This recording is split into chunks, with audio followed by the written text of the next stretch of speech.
Assalamu Walaikum. Hello friends, how are you? Welcome back to my another video.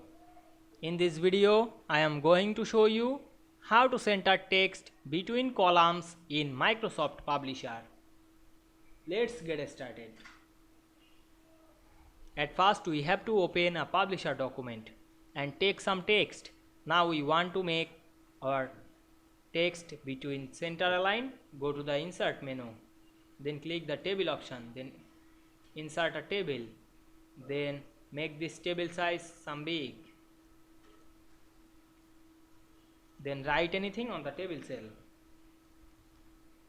then select the first cell and go to the home menu, then click the center align, then go to the second cell and apply the same process, then select the all cell and go to the table design menu, then click borders drop down menu, choose no borders.